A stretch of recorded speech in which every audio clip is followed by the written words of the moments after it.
right now, at this very moment. There's a machine hurtling through interstellar space that's over 15 billion miles away from Earth. That's billion.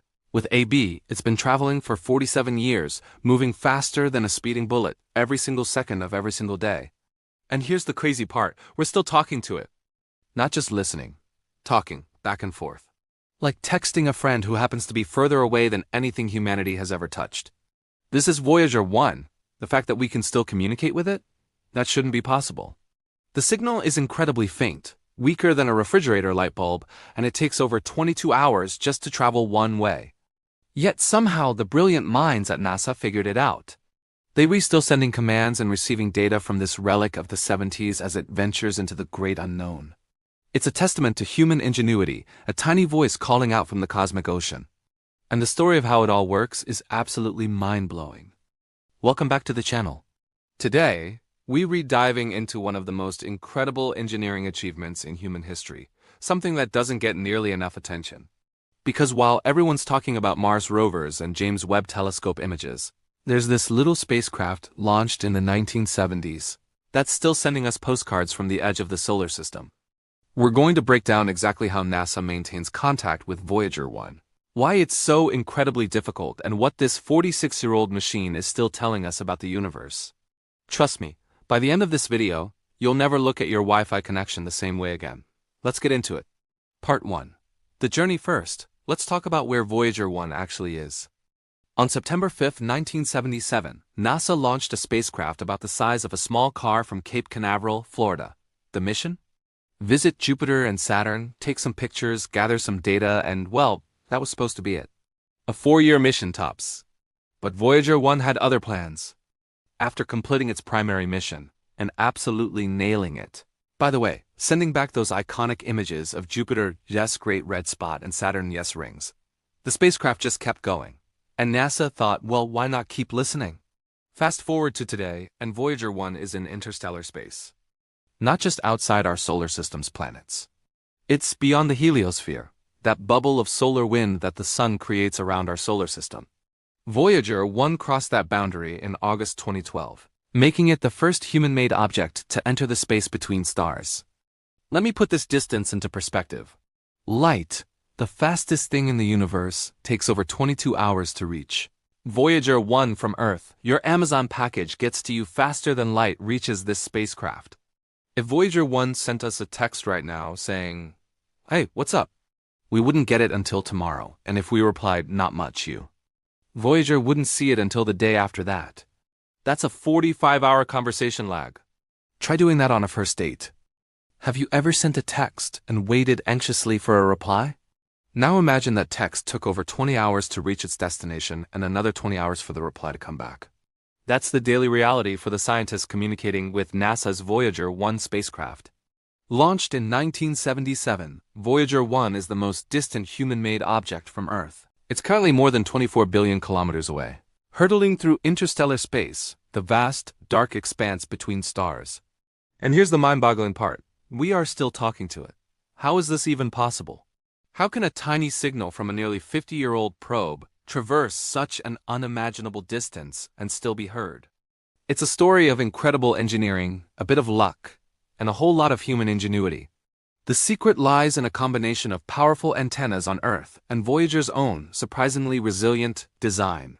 Voyager 1 has a large 3.7-meter wide high-gain antenna. Think of it like a giant satellite dish. This dish focuses its radio signal into a very narrow, tight beam pointing directly back at Earth. If it were to drift even slightly, we'd lose the signal forever.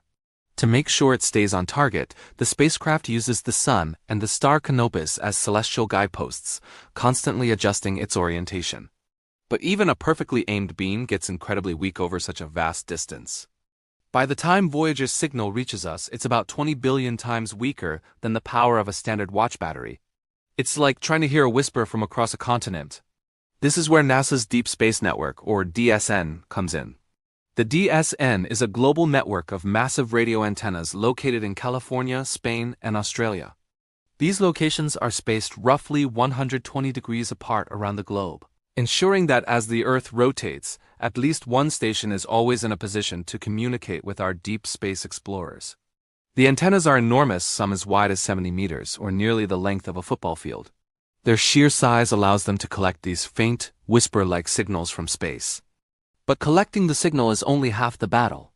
The data rate from Voyager 1 is excruciatingly slow, about 160 bits per second.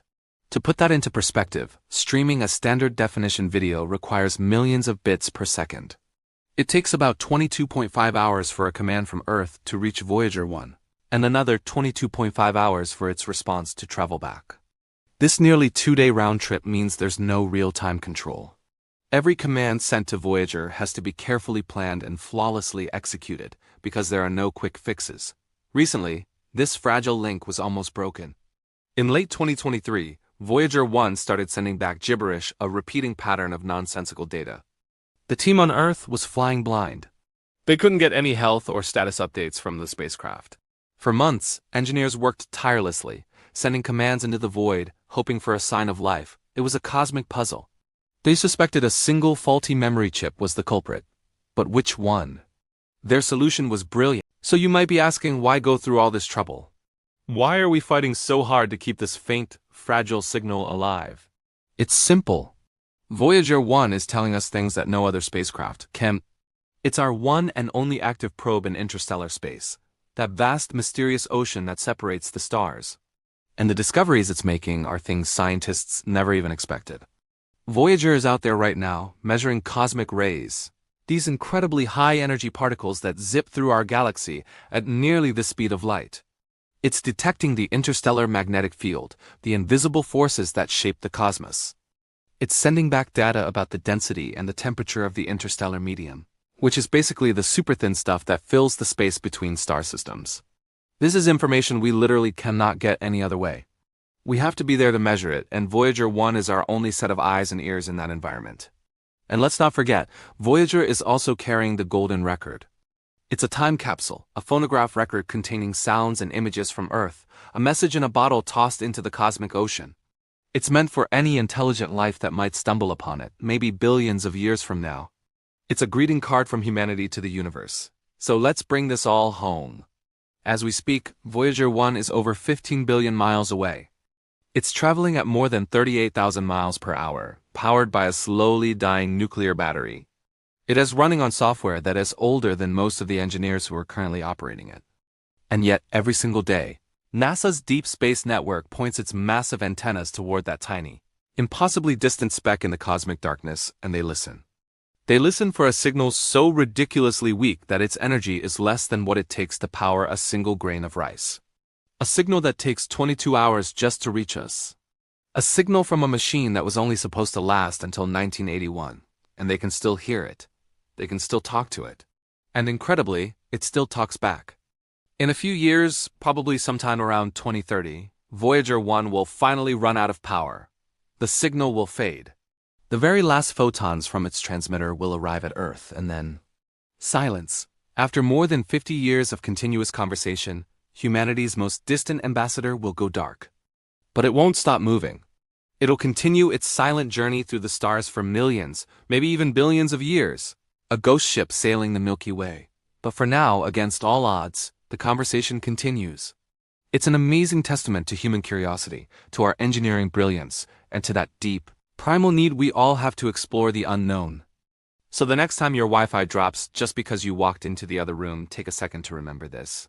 Somewhere out there, a tiny spacecraft built in the 1970s is still texting NASA from outside our solar system. And honestly, that's pretty incredible. If you enjoyed this deep dive into one of humanity's greatest achievements, make sure you hit that subscribe button and ring the notification bell so you don't miss our future videos. We've got a lot more mind-blowing space content coming your way. What do you think about Voyager's incredible journey? Should we keep spending resources to maintain contact, or is it time to let it go? Drop your thoughts in the comments below. I read every single one. Thanks for watching, and I'll see you in the next video. Keep looking up.